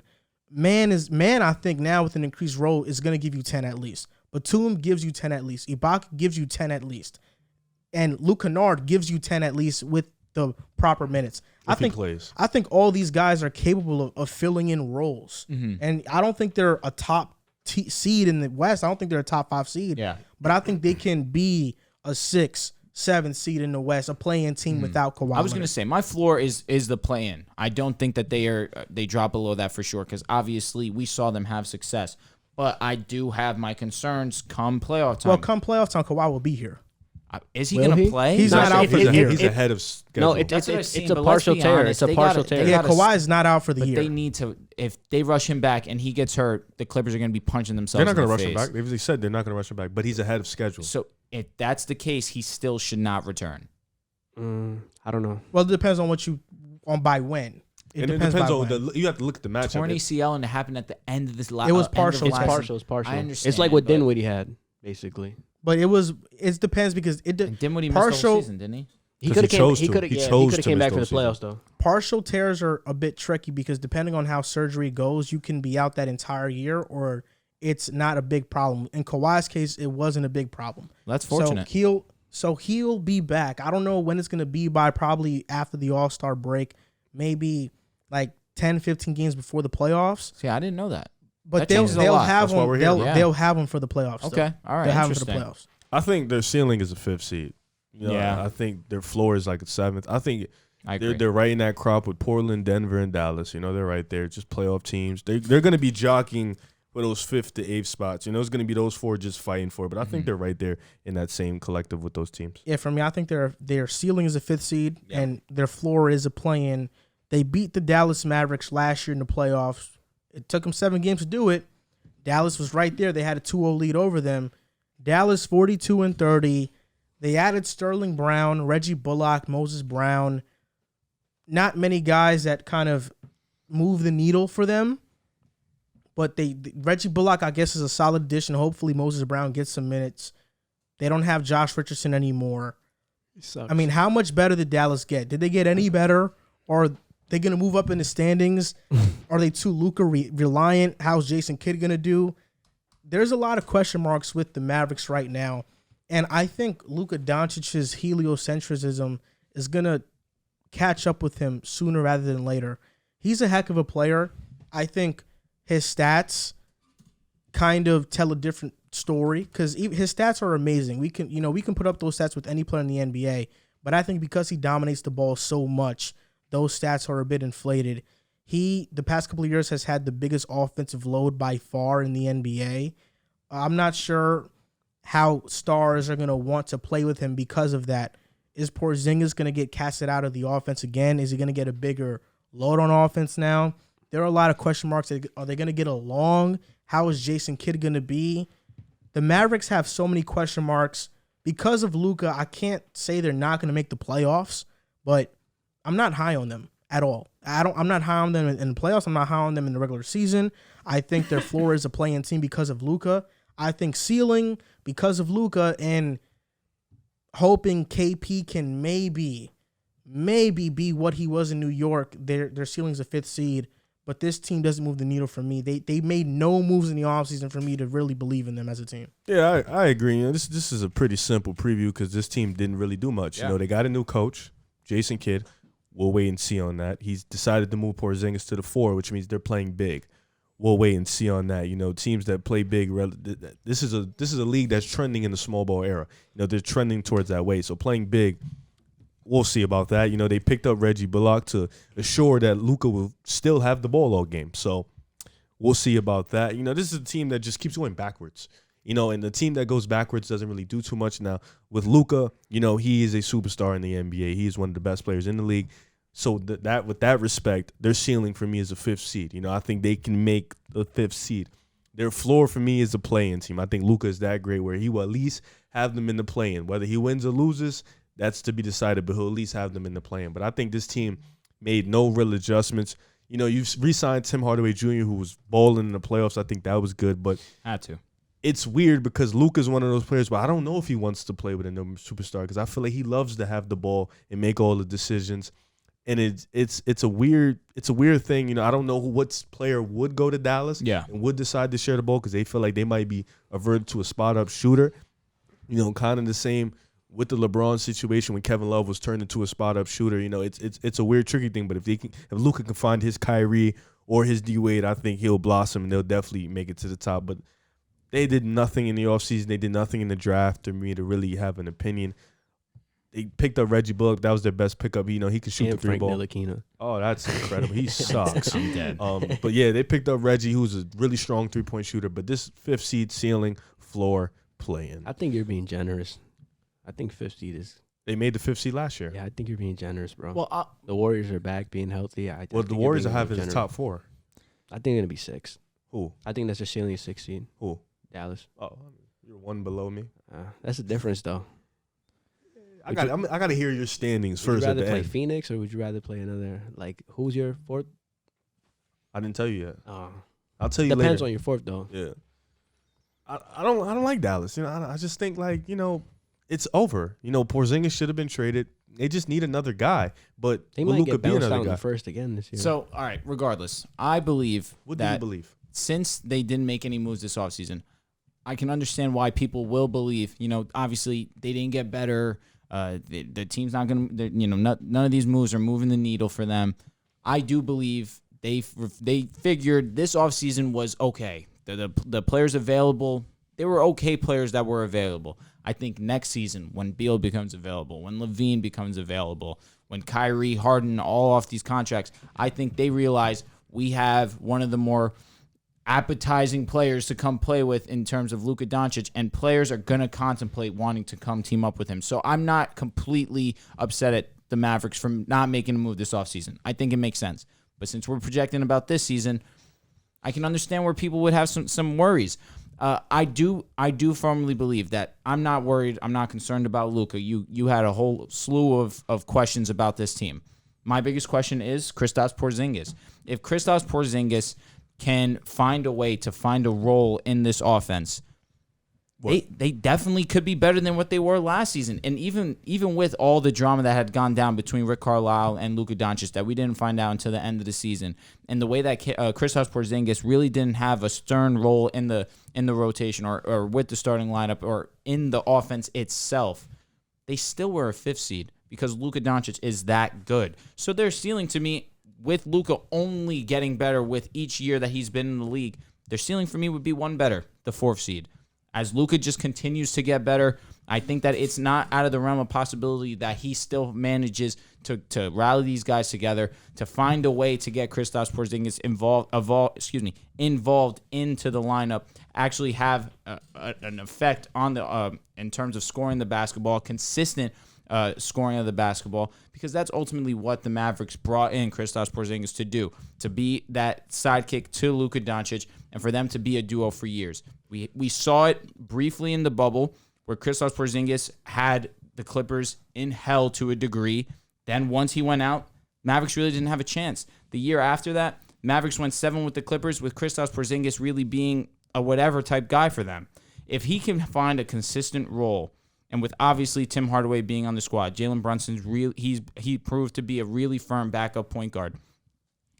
The pieces are relatively there, not for them to make a push, but for them to be around that 4th, 5th seed. Your ceiling, the floor for me, I don't see them as a play-in team. I think they border from around 6 or 7. I guess that's a play-in, but I don't see them being any lower than 7. I really like this Mavericks team. I mean, Luka Doncic is a premier guy, and it really is all dependent on whether Kristaps Porzingis can be comfortable or not. Do you trust Jason Kidd to That's design another really good question. to design a better offense for Porzingis and Luka than Rick Carlisle? I think that it just allows him a different type of freedom. And I think that Jason Kidd will bring something to Luka Doncic's game that Rick Carlisle couldn't, just because Jason Kidd was an undersized Luka Doncic in the terms of he knew how to facilitate, he knew how to shoot, he knew how to rebound the basketball. He was a true point guard, and Luka's just a bigger Jason Kidd who just happens to have a bigger scoring package than what Jason Kidd has. So in that sense, I feel as if it can allow Luka to evolve his game, even just if it's more than what he's already shown us, then that's incredible. But in terms of play call, I agree wholeheartedly with you. Rick Carlisle was one of the more genius offensive minds of recent memory, of recent years in the NBA right now. So that's where I definitely agree with you there. But I think Jason Kidd just brings a different element and a certain type of freedom to Luka's game. Do you guys trust Porzingis to turn it around? That's another question. That's really the biggest one. I think Porzingis' skill is not the question here. I think it's his mindset. I don't think it's I don't his even mindset. think it's his mindset. I think it's Luka's You know, play style. just asking you right here. What did you think Porzingis averaged last year? 29. Exactly. That's exactly what he averaged. And oh, really? Yeah. How many games did he play though? He played mostly the entire season. For real? I heard he was out for a while. I did not know that. He averaged 20 and 9, and we're praising Christian Wood for having those numbers and having a breakout season and a borderline all-star. Because the jump. I get it, but Porzingis is there too. Like Porzingis is still a phenomenal player. Porzingis can be more than solid, that though. I agree. But I think that's where the offense limits him, and I see Luka a lot not pass the ball to Porzingis. That's a fact. Porzingis is wide open, and he'd rather take a step back and touch a jump shot or take a mid-range shot, fading away on the sideline on 2 people rather than pass it to Porzingis, who's wide open. Cereal or something. That's why I'm not sure if I can trust this duo, and I don't trust Jason Kidd designing a better offense for them than Rick Carlisle. I think Rick Carlisle, he's a damn good coach. Yep. If he couldn't figure it out and is like, okay, I'm leaving, you know what makes me think Jason Kidd's going to do it? Jason Kidd hasn't been successful as a head coach. Yep. He hasn't. Damn. Anywhere he's went. I mean, Milwaukee had some kind of success. I mean, Brooklyn and Milwaukee both made the playoffs, but they didn't do anything. I mean, I think my ceiling for this team is the 6th seed. I think the floor is the 8th seed. I mean, I don't think there's a way that this team misses the playoffs, but just because Luka's that great. But, I mean, I agree with you. This team is relatively the same team as last year. And to answer your question or piggyback off your question with Porzingis, I don't think the Luka and Porzingis pairing is really well, because when we saw Porzingis at his best he was like a ball dominant player. He needs the ball. He can't be relegated to a spot up role, even though he can shoot. I think for him to be productive, he has to be like a focal point in the so offense. he can't make the transition Chris Bosh made. No, I don't believe so. Okay. And into a way, I mean, we could talk about Kevin Love the same way, how he was putting up these freakish numbers. He got Minnesota. upset about it, though. I brought up Chris Bosh because he was okay relegating to that role. Yeah, I mean, Chris Stapps, I mean, I think they should have got rid of him or traded him just because of that offseason report of him not, him not being pleased with his role. But, I mean, I do think that, this being relatively the same team, I don't think that there's a way that they don't make the playoffs, though. I think Luka's that stellar. I expect the MVP caliber season again from Luka. But I agree with your point as well. I don't think this was the year to make the move because next year's free agent class is going to be really well. And I think this is a year where, like, okay, this could be the last year Luka and Porzingis play. Let's see what they can do. Let's see if everything can change. If nothing changes, I mean, you have a list of very good free agents. That goes to what me and Joel is talking about. Kyrie, Harden, Beal, those guys, Levine. Aside from maybe Levine, who's probably the best guy at playing off Levine's ball. staying in Chicago. Yeah, that's who's gonna really want. Beal's probably gonna come off another 30-point season. We don't know Levine staying in Chicago. If Chicago's season this year But kind I'm saying of spirals, let's just look at the guys. Beal, Harden are dominant ball guys. Beal especially now after what he's probably gonna put up this year, and Kyrie. He's not a dumb, but he needs his ISO touches. But let me ask you something. Do you think like those guys, like in terms of isolation scoring, you would say they're better isolation scorers than Kristaps, right? Yeah, but who's going to so go play with Luka, it would basically force Luka to give the ball up to one of those guys to be able to create their own shot. I don't think Kristaps Porzingis as a player, obviously not as a player offensively, can create his own shot like a Bradley Beal, like a Kyrie Irving. I feel like that's like the best way that you could complement Luka outside of just surrounding him with shooters. I think somebody else who could take the scoring. The ball. Yeah, he averages 9 assists a game. It's not like he's a bad playmaker. I don't think two ball dominant guys. Though. I don't think two ball dominant guys work. I think what worked with Chris Paul and Harden was Chris Paul was able to. What would be the perfect player to be a complementary second option? Klay Thompson. You think Klay? I don't Klay even was know. perfect. I think Beal. I'm not out on Beal. I'm not out on Beal. I would say a player similar to the realm of like Kyle Lowry, Mike Conley, the guys like that can tell him to ease down. I think those guys are Kyle Lowry and who? Mike Conley. Okay. I think those would be great guys to play alongside Luka. I like Klay. Look, this isn't even a hot take. Clay's good. And we can rewind this back a year from now. The Mavericks aren't getting any of those big names. Yep. Probably any of them. I agree. Nobody wants to go They play. couldn't Well, get. the thing is, they have Luka. So Yeah, it's sad. They couldn't get big name free agents with Dirk. They're not getting it with Luka. Luka Dirk's is a a nice little guy. bit different. I don't know. Luka's a top 10 player though. Dirk was top 10 player. Dirk was top When? 10. In his prime. What the hell? No, in his prime, but like Nobody when? went there. When though? Like we're talking From about the year he won the 04 championship. I get when he won 11. MVP in 04, 05. I'm talking about in 2011. He was still a top 10 player. To 11, he was a top 10 player in the NBA. Like that's a long time. He fell off after like 2012, but Yeah, and when even they won he a didn't fall off. His team fell off. when they won a championship, they did retool. They got Sean they got Marion, Vince Tyson Carter and Chandler. stuff. Monte Ellis was there too, if I'm not Nah, but They no, that did was get Monte after Ellis. their championship though. Yeah, that's what we're talking about. Like Dallas is always going to get these third tier guys, but they're not going to get the crop of the crop. They're not going to get the cherry on top. They're not going to get those guys. I mean, you don't think Luka as a player was more intriguing or better than I agree. I understand what he's get what I'm saying, saying? though. I understand what he's saying. We're not saying like he has a long way to obviously be better than Dirk. No, it's not He even has a about long- who's but better. We're It's talking who about. would you rather play with? That's a cool. Dirk. I don't know. if I'm a guard, I don't want to sound like I'm disrespecting Dirk. Nah, Dirk's It's an just all-time- he's an all-time As a great. guard, you're 100% right. But a Bradley If Beal, you're Bradley Beal, you would rather want to go play with Dirk, not a guy who's selfish with the ball. You're not saying he's not really. He's not overly selfish. I feel like the reason he's like this is because outside of him, there's no playmakers, and outside of him, there's nobody that could get buckets like him on the team. That's what he lacks. Is somebody else who can get a bucket. this is actually a hot take. That what I'm going to say right here. You and your hot takes ain't never right. This is going to be right. Luka, it's his third year in the NBA, right? Fourth actually. Entering his fourth. Okay. So far, we could say that he's been a media darling. Everybody loves Luka. He's a guy everybody loves. I'm not sure if it's this year, I told you, but this is the start of where narrative he's change. going to start to get hated. He's going to start to get To the level of Harden. labeled all these names of selfish and a ball hog. This year is going to be the start of it, and we're going to start to see that. This is going to be the start. this year, fourth season. Yes. It's pretty early. He's like 22. I mean, Tough. This is going to be the start of it, and especially if he loses in the first round in the playoffs again, those narratives are coming. Right now, he's getting slack, but those narratives are coming. you said he reminds you of a James Harden level as player, right? He does, and James Harden got a lot of slack. So James Harden, I mean, he was getting a lot of flack, but outside of the Chris Paul rosters, maybe and maybe Westbrook, he was put in the same position as Luka. Somebody he had to create everything. He had to. If you look at their points accounted for, Luka accounts for the most points in the league, or at least he's top 3, just based off his assists and scoring. What I'm saying is, like, do you guys think maybe somebody else who's like to not obviously to the level of Chris Paul, but somebody else who could play make rather than be a scorer would be better to accommodate Luka's game? Somebody would have to be able to, like he said, to tell Luka to chill. And Chris Paul was that for Harden. Able to have that mindset, Now, like, relax. who in free agency or anytime soon is going to be available? That's why I'm not sure. You guys just mentioned the big names, but I'm They're not sure. going there. So I just want to ask you this. Interesting. That's crazy. And this is going to be the final question for this Mavericks topic. Answer me this right here. The Mavericks without Luka Doncic on the court versus with Luka on the court.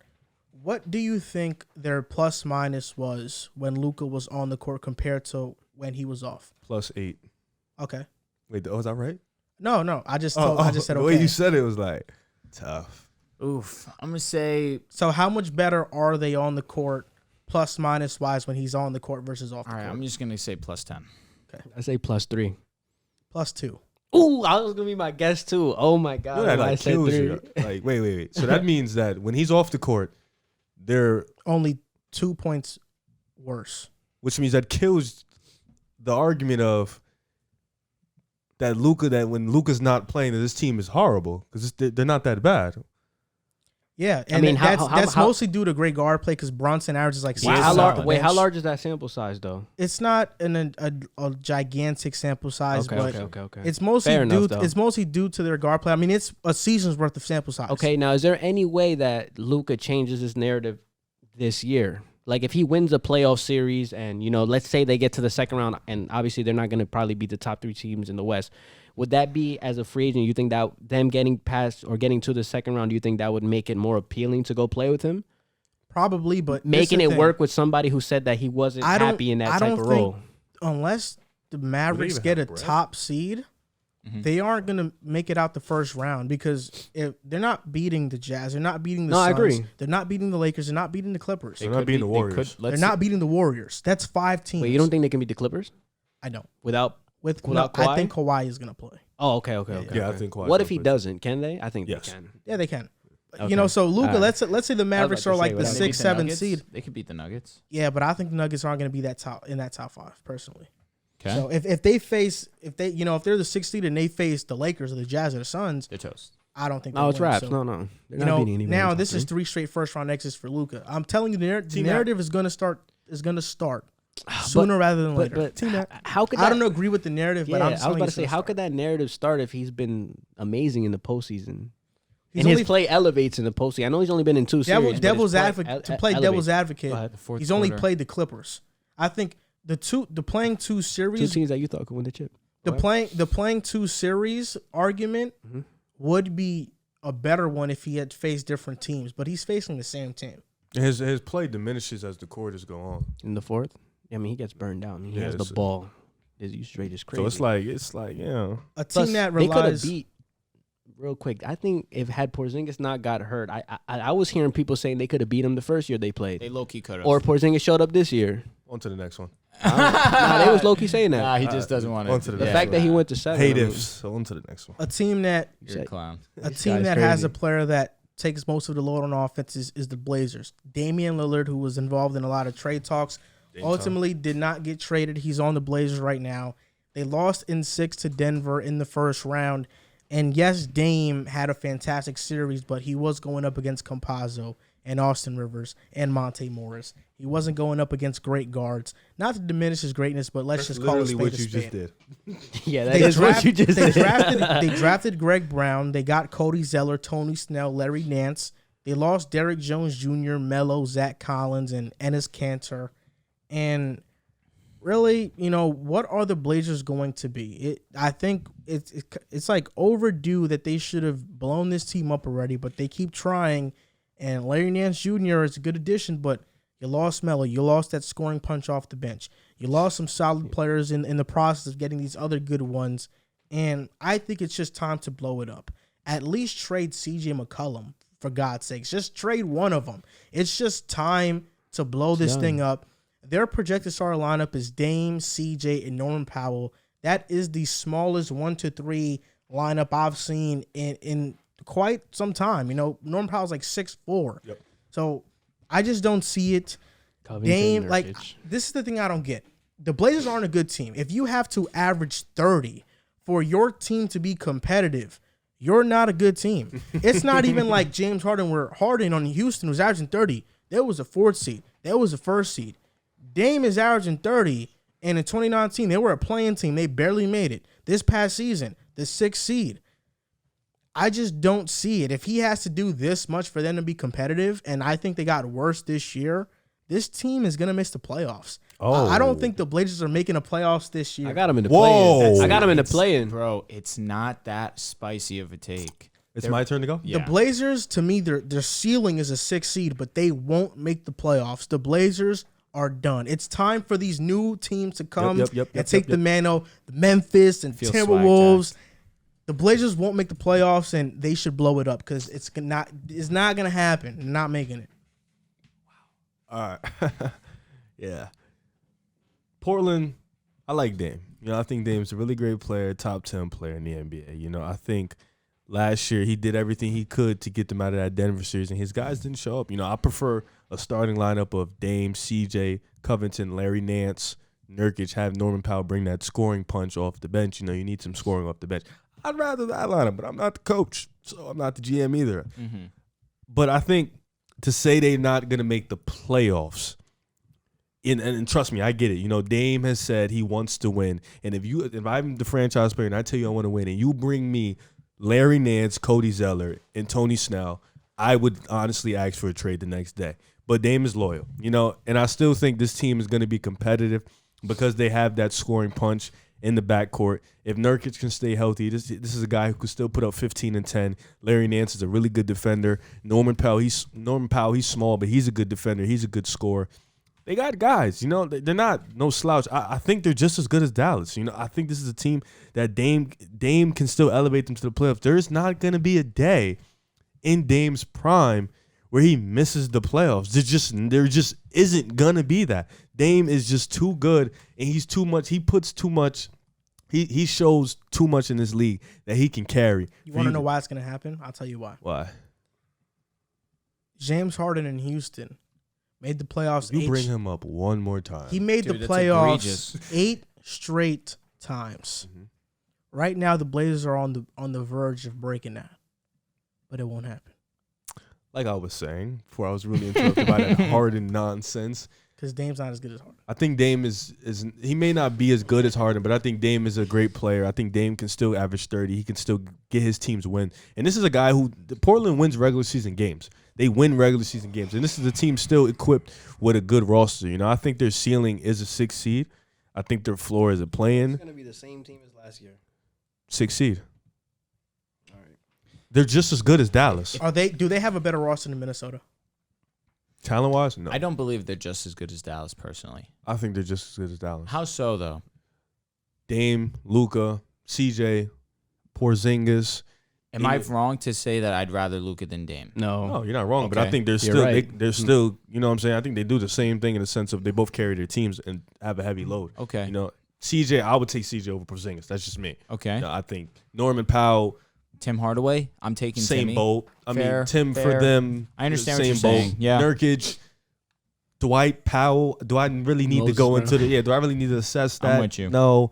I just think Dallas's bench is probably a bit better, but I think their starting 5. Portland's going to be the same team last year. Yeah, you're going to be a regular season team that wins games and gets into the playoffs. They're at least going to get into the play-in. To say they're not going to even make the play-in, No, I said they'll be a playing team. yeah, they're going to get into the I playoffs. thought you in said my they're not opinion. making the playoffs.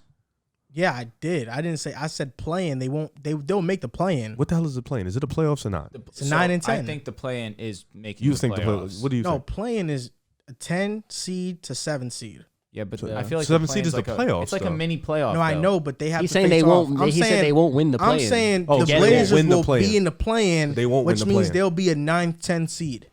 I mean, what's Dallas's record been like their seed the last 2 years? Dallas was 5. 5 Blazers last were year. 6. Yes, but they Twice. And they were back-to-back 5. The Mavericks, the Blazers, the Lakers all had the same record. Yeah.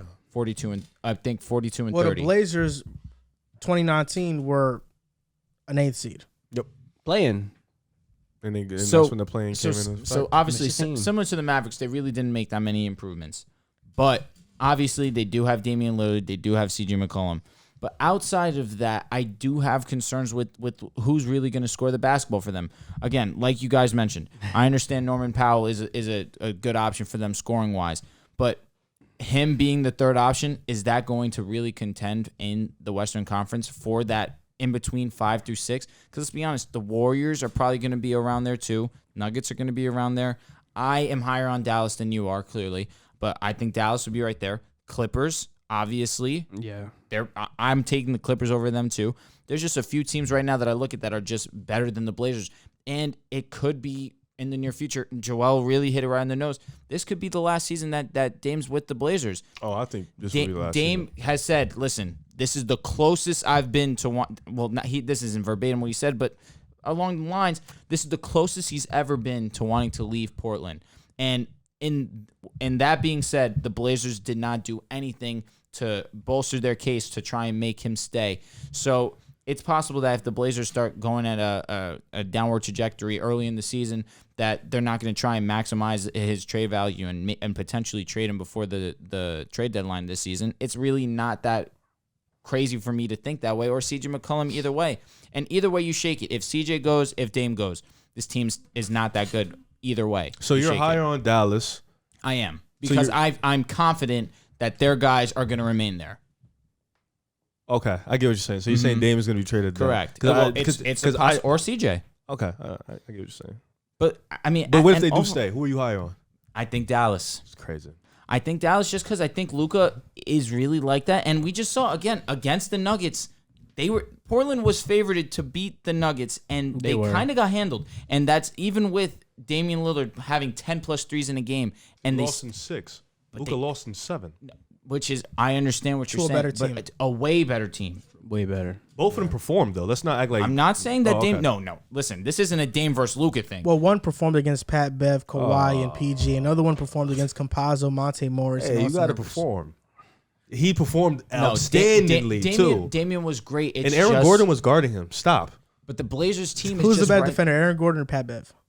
I like Aaron Gordon because of his size. Pat Bev. Listen, no, it's not that crazy to say Aaron Oh, Gordon's it's 'cause of better. his size. What Yeah. about PG? Wait. Pat Bev was guarding a 6'7" guard. Yeah. What the hell? Yeah.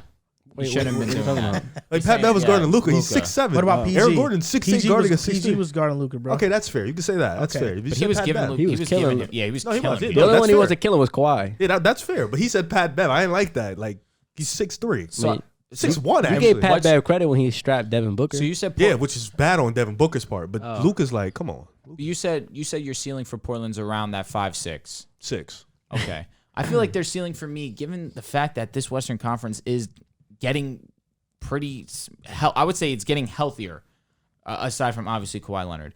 But even still, I like the Clippers more. I feel like their ceiling for me is around that 6-7. And like Joel said, I think that their floor is probably a play-in. And also, injuries have been catching up to Portland these past couple of seasons. You guys lost faith in Dame. Nah, bro. And the Look, defense is mid. No, their defense is terrible. Oh my god. Their offense isn't terrible. No, their offense is actually But pretty good, bro. CJ, One of the best in the league. Yeah, it is. It's CJ Dame, Keep obviously, your head up. and Norman Powell. Who really else? You lose I can Melo. ask you that for Dallas though. It's Luka and who else? Tim Hardaway, Jalen Brunson's not terrible. Obviously, Even Kristaps Porzingis. Porzingis gives you 20, 21 a game. CJ's better than both of those guys. He probably wasn't last is year. better than. What you mean? He was on an MVP trail before he got hurt. Yeah, he got hurt, and what happened? But he was. What's the killing. narrative on right now? He was terrible in the playoffs. He was. He was. But we're not talking But about, we're talking about getting there. Correct. Oh, I CJ know. to start the season He wasn't was healthy all year, though. crazy. He Sir, was healthy for most of the year. shut your goddamn mouth. It's JC's turn. to Nah, talk. I mean, look, I mean, like I said, I mean, I have this team. The ceiling for this team is the 8th seed. I think. What? Ooh. I'm being dead serious. I think this team's gonna make the 8th seed or the play-in. Like I don't Portland see. Trailblazers? Yeah,